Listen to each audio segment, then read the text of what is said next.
رسول اللہ صلی اللہ علیہ وسلم کی والدہ کا بیان ہے کہ میں نے بخالت حمل خواب میں دیکھا کہ ایک نور میرے اندر سے نکلا، جس کی وجہ سے شہر بصرہ علاقہ شام کے محلات میری نظر کے سامنے چمک اٹھے۔ آپ صلی اللہ علیہ وسلم کی پیدائش سے پہلے بی بی آمنہ نے ایک نور دیکھا جو مشرق سے مغرب تک پھیل گیا اور جس نے زمین و آسماں اجاگر کر دیے۔ 3-4 سالوں کی عمر میں 2 فرشتوں نے آپ صلی اللہ علیہ وسلم کا سینہ مبارک چاک کر کے نور بھر دیا تھا۔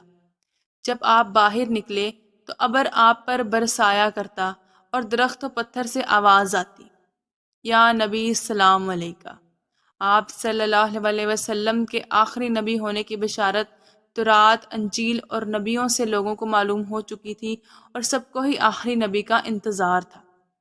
آپ صلی اللہ علیہ وسلم کو بچپن سے ہی کسی نے برہنہ نہیں دیکھا۔ جب آپ گھر سے دور ہوتے اور پخانہ پیشاب کی حاجت ہوتی تو آپ کسی جگہ بیٹھ کر رفع حاجت فرماتے تو درخت اونٹ کر لیتے تھے۔ اللہ اکبر! کیا شان تھی میرے حضور صلی اللہ علیہ وسلم کی! ہماری جانب آپ صلی اللہ علیہ وسلم پر فدا ہوں، ہماری نسلیں آپ صلی اللہ علیہ وسلم پر فدا ہوں۔ یہ ظہور پر نوری پوری کائنات کے لیے ایک عظیم انقلاب کا آغاز تھا۔ یہی وہ مقدس ظہور تھا جس سے دریائے ساوا خشک ہو گیا۔ یہی وہ مقدس ظہور تھا جس کے باعث فارس کا 1000 سال سے جلنے والا آتش کدہ بجھ گیا۔ یہی وہ مقدس ظہور تھا جس پر تمام گھر نور سے بھر گیا۔ آسماں کے تارے جھک گئے۔ فاطمہ بنت عبداللہ کو گمان ہوا کہیں یہ ستارے مجھ پر گر نہ جائیں۔ یہی وہ مقدس ظہور تھا کہ بصرہ کے محل روشن ہو گئے۔ فاطمہ بنت عبداللہ فرماتی ہیں، آن حضرت صلی اللہ علیہ وسلم کی ولادت کے وقت آمنہ کے پاس موجود تھیں تو اس وقت یہ دیکھا کہ تمام گھر نور سے بھر گیا اور دیکھا کہ آسمان کے ستارے جھک گئے، یہاں تک کہ مجھ کو یہ گمان ہوا کہ ستارے کہیں مجھ پر گر ہی نہ جائیں۔ ارباز بن ساریہ سے مروی ہے کہ رسول اللہ صلی اللہ علیہ وسلم کی والدہ ماجدہ نے ولادت باسعادت کے وقت ایک نور دیکھا جس سے شام کے محل روشن ہو گئے۔ یمن میں ایک ہن تھا جو کبھی باہر نہیں نکلا تھا۔ جس دن آپ صلی اللہ علیہ وسلم پیدا ہوئے، گھبرا کر باہر نکلا، کہنے لگا، اے اہل یمن، آج سے بتوں کا زمانہ ختم ہو گیا۔ اور جس دن آپ صلی اللہ علیہ وسلم پیدا ہوئے، اس دن سے بڑے بڑے بت خانوں کے بت میں سے یہ آواز آ رہی تھی، ہمارا زمانہ ختم ہو گیا، اب نبی آخر کا زمانہ شروع ہو گیا۔ بتوں کے توڑنے والا زمانہ آ گیا اور آپ صلی اللہ علیہ وسلم کے ہاتھوں سے بت ٹوٹے۔ آپ صلی اللہ علیہ وسلم بیت اللہ کا طواف فرما رہے ہیں، 360 بت کھڑے ہوئے ہیں۔ آپ صلی اللہ علیہ وسلم اپنی اونٹنی پر طواف فرما رہے ہیں، آپ کے ہاتھ مبارک میں کمان ہے۔ آپ صلی اللہ علیہ وسلم چلتے جا رہے ہیں اور بت اشارہ کرتے ہیں اور بتوں کی طرف اشارہ کرتے ہوئے ارشاد فرماتے ہیں، اور بت ٹوٹ کر گرتا جاتا ہے، پھر اشارہ کرتے ہیں اور بت ٹوٹ کر گرتا جاتا ہے، پھر اشارہ کرتے ہیں تو پھر بت ٹوٹ کر گرتا جاتا ہے۔ 360 بت جو رکھے ہوئے تھے، آپ صلی اللہ علیہ وسلم کی انگلی کے اشارے سے ٹوٹ کر گر گئے۔ کمان ہاتھ میں تھی، بت کو کمان لگائی نہیں، بس اشارہ کرتے جا رہے تھے اور بت ٹوٹتے چلے جا رہے تھے۔ دلائل میں لکھا ہے کہ رسول اللہ صلی اللہ علیہ وسلم کی والدہ نے بیان کیا کہ جب آپ پیدا ہوئے تو فرشتے نے آپ کو 3 بار پانی میں غوطہ دیا، پھر ایک ریشمی بٹوے کے اندر سے مہر نکال کر آپ کے شانہ پر لگائی، جس کی وجہ سے ایک سفید انڈے کی طرح کی چیز پیدا ہو گئی جو ہیرے کی طرح چمکنے۔ حضرت عائشہ رضی اللہ تعالیٰ عنہ سے روایت ہے کہ ایک یہودی مکہ میں رہتا تھا اور تجارت کرتا تھا۔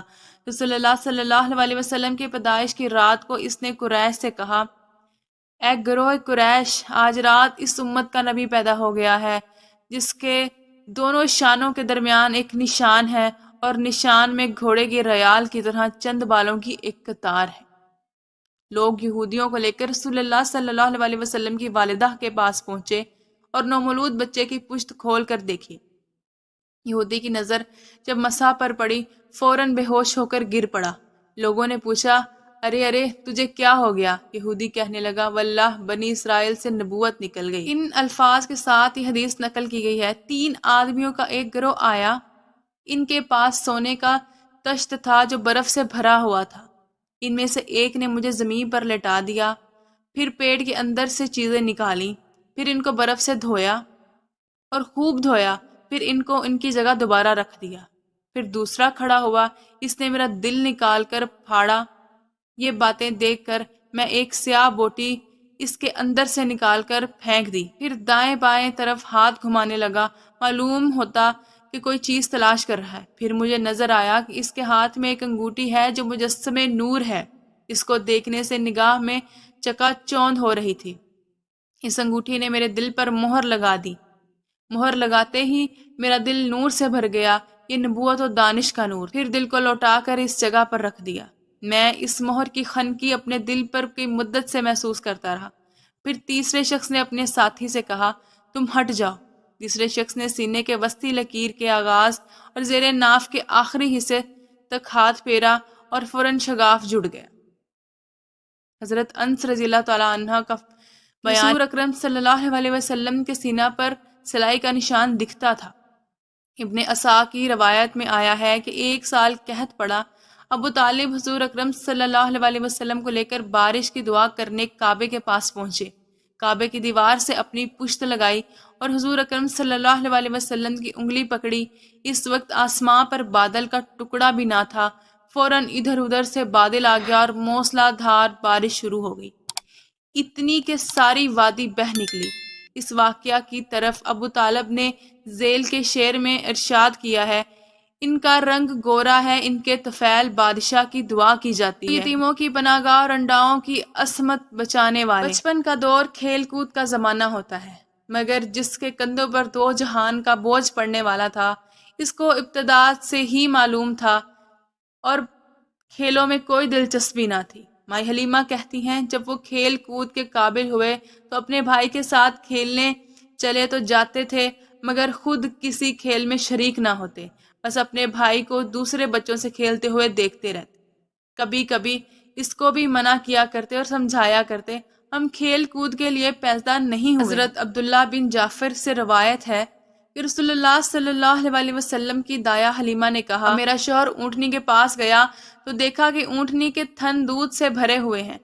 میرے شوہر نے اس کو دھویا اور میں نے خوب سیر ہو کر پیا اور شوہر نے بھی خوب سیر ہو کر پیا اور رات بڑے چین سے گزاری۔